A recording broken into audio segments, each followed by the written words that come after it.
Welcome back to Real Clear Politics on Sirius XM. I'm Andrew Walworth, and my next guest is Henry Olsen. He is a senior fellow at the Ethics and Public Policy Center, and he is the host of Beyond the Polls podcast. He has a piece on the front page of RCP Today titled, "Why Hispanics Are Abandoning Democrats and Could Put Trump Back in the White House." So, Henry, welcome to the program.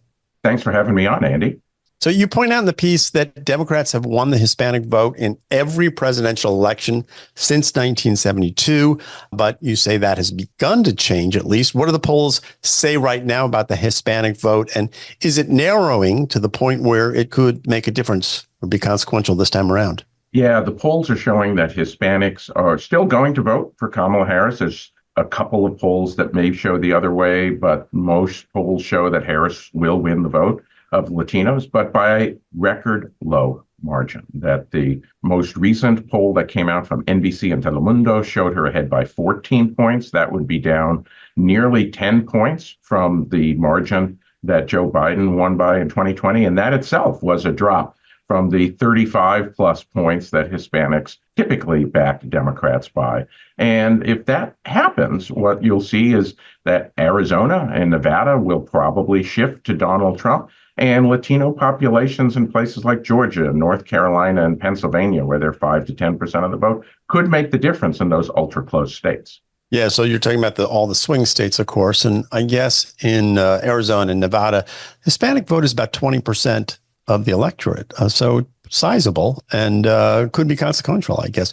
Why do you think the Democrats are having trouble with Hispanics? Well, Hispanics tend to be downscale economically. You know, there's lots of well-to-do Hispanics, but as a group, it tends to be more working to middle class with a substantial poor population. And the fact is that economic policies and cultural policies that the Democrats have been pursuing are not working for these voters.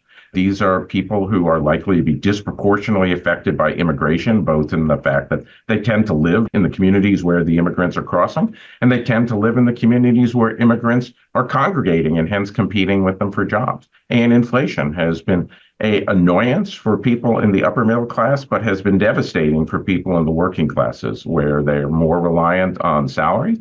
And unemployment is up among Latinos at 5.5% now. And that's not the healthy economy that Harris and Biden like to talk about. It may be healthy for their friends in the upper middle class. It's not healthy for the work. It sort of seems counterintuitive, I guess, for a lot of people that the point you're making is that immigration is not a net plus among this population. In other words, their view on immigration, how different is it from the population as a whole? Or are we just operating under sort of a misconception that we would think that because they're Hispanic, they would somehow be more pro-immigrant than the population as a whole?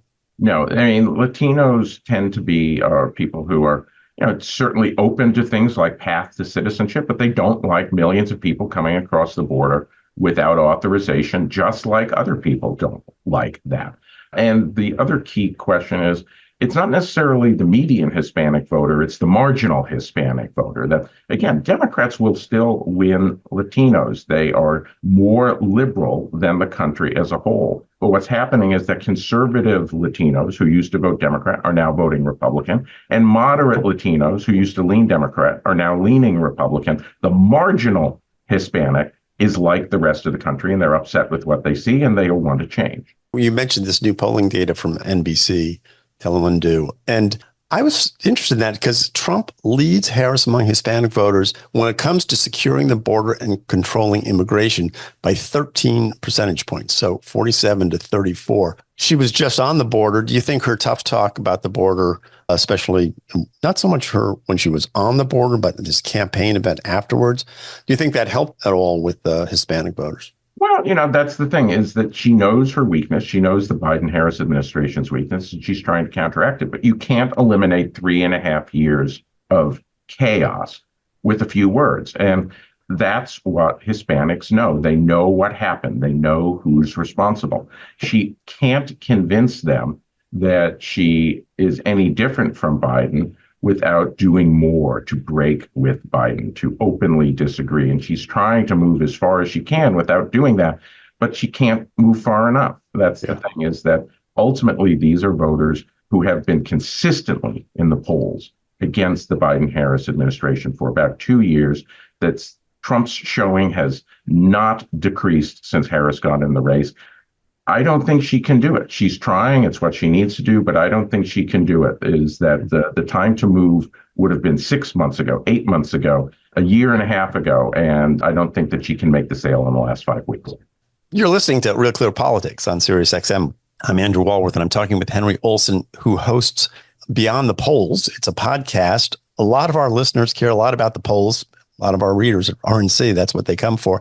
You can hear the podcast on most platforms, I assume, but comes out once a week. I always interview a guest, a leading analyst or leading reporter who will get behind the poll numbers and tell you what's really going on. I usually have an ad of the week where I break down a TV ad for a campaign and explain what they're trying to do to you, so that you can be a more intelligent consumer of these things. And I always have my own commentary. You can get it on Apple, Spotify. It's produced by Ricochet. It's free for download. So if you're interested in more than simply top line poll numbers, this is the podcast for you. Well, that's great. We'll encourage people to check it out. I've been very interested in the sort of the evolution of the idea of Hispanic or Latino voting bloc. And, one of the things that came through, I forget it was the Pew numbers I saw or the new NBC numbers, but, the cost of living was ranked the top issue for Latino voters. And they ranked Trump better on the economy, inflation, and the cost of living.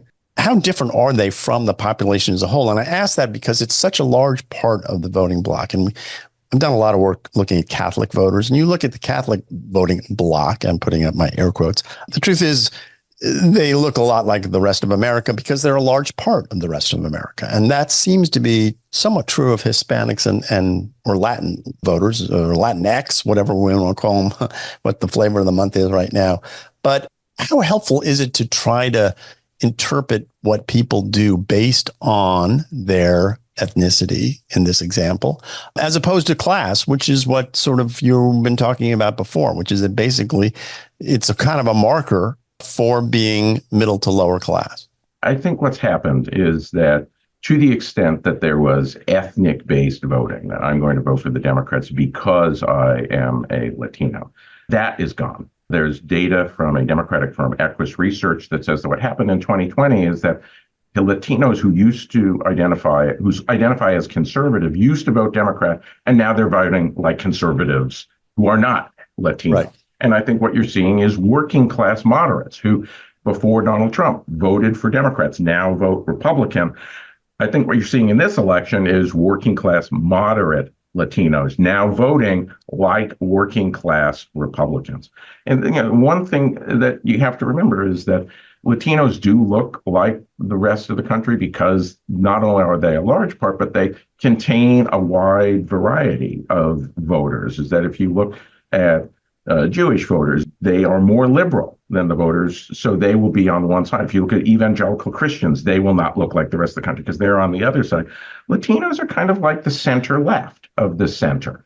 And what we're seeing is the disappearance of ethnic identity as a voting behavior determinant. And with that, they're voting like their ideology and their class, which is, say, center left, not left of center. And that's what's bringing the Republicans and Trump within shooting distance of Democrats. And that's going to have huge electoral benefits up and down the ticket. Yeah. Where do you think, when you look at this voting bloc, which swing states do you think it could be the most critical in? And what will you be looking for in the weeks left between now and the election? Yeah, well, Nevada and Arizona are the obvious choices because they're about 1 in 5. If you see a 10 to 15 point shift among Latino voters, that will make Arizona almost impossible for Harris to take, and it'll make Nevada a 50-50 state. So what I'll be looking at is state level polls on that, and also things like early voting. How is voting coming? Both of those states are mail only. If ballots are low in Latino areas, then that suggests they're turning Republican because Republicans tend to vote in person rather than by mail, and they will likely mirror their Republican counterparts. And then the last thing I would be looking at is little markers like How are Latino neighborhoods in Georgia or Pennsylvania doing in early voting? They're only 5% of the electorate, but in those hyper close states, a 10-point margin, shift in the margin could be the difference between victory and defeat. I'll be looking at early voting in those states to try and just tease out, are these people behaving more like Republicans or more like Democrats? Well, Henry, thank you. Fascinating stuff. I really appreciate you being here. Henry Olsen's podcast is called Beyond the Polls, and it's on Spotify, Apple, and all the usual places. So definitely worth checking out. And that is our program for today.